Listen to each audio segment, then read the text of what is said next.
Unforgettable stories out of Western Jamaica from the scrapbooks of Adrian Freighter.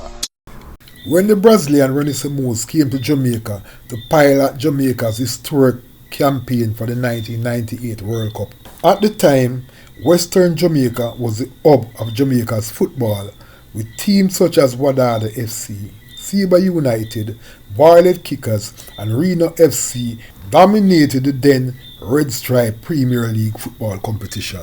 As would have been expected, Western Jamaica had some of the hottest players in national football at the time. One of the exciting young talent at the time was the diminutive midfielder, the explosive Phillip Wong, who was among the standout players at Seba United, which at the time had established stars such as Theodore Tapper Whitmore, Hector Wright, Paul Teagat Davis, and Stephen Shorty Malcolm, who were all established players in the national team. It was no surprise when Wong, who was renowned for his combative style and his never say die attitude, was called up into the national team. However, with the hot competition for places on the team, which included players coming over from England seeking to be a part of the unit, Wong was unfortunately one of those players who got left on the sideline when the team that would travel to France was selected. Based on the research I have done on Phillip Wong, it would appear that he was born with football in his blood, as his father was said to be an outstanding schoolboy footballer who represented St. James with distinction. In fact, persons familiar with his footballing exploits said he was good enough to play for Jamaica. Young Phillip Wong came to the fore playing junior football at Cornwall College. He quickly rose through the ranks to become a Da Costa Cup player. However, at the end of 1986, he was to depart Cornwall College under controversial circumstances. He first stopped at Herbert Morrison, but then moved on to Rossies, where he became an accomplished Da Costa Cup star.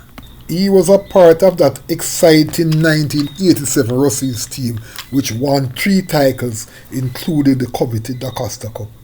After he left high school, Wong, who was now a known name in Western Jamaica's football, quickly began to make a name for himself playing in Wadada's midfield. At the time, everybody knew that his first love was Seba, hence his nickname, Seba Wong.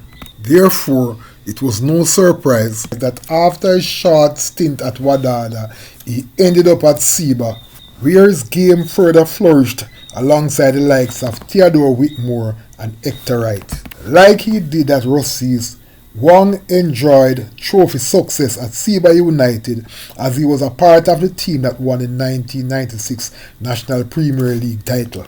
It was during that time that he cemented himself as a hard-tackling, no-nonsense midfielder who regularly broke forward to fire third shots and goal. After missing out on the opportunity to make Jamaica's team to the 1998 World Cup, Wong's career steadily began to taper off, as while he remained a commanding presence in the National Premier League, it was the players who had made it to the World Cup who were soaking up all the spotlight. At the back end of his career, Wong steadily drifted into Masters League football. He was one of those players whose commanding presence caused the organizers to start thinking about changing the competition's age limit, as many of the older players would regularly complain about his stinging tackles, which sometimes left them battered and bruised. After going through schoolboy football and club football unscathed despite his known fiery temper and his willingness to throw a punch or two if provoked, Wong never got into any serious trouble until he started playing Masters League. During a Masters League semi-final game in 2010 between Violet Tours and Hanover Masters, Warren Barrett, who was a player coach of the Violet Tours team, got into a fistfight with referee Donald McKinley. Wong's brother, Dr. Alvin Wong, went in to part the fight, and while doing so, he was hit by a punch which was reportedly thrown by the referee.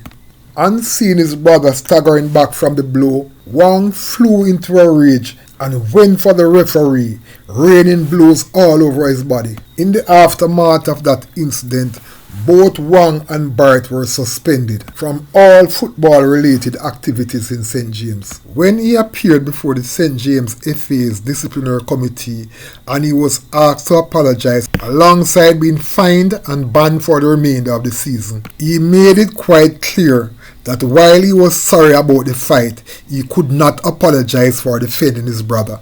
With his playing career now behind him, Wong is now into coaching, but he will be long remembered as one of those excellent young footballers who, despite not representing Jamaica in any official games, did make an indelible mark on schoolboy and club football, which make his story one of those unforgettable stories out of Western Jamaica. Unforgettable stories out of Western Jamaica from the scrapbooks of Adrian Freitas.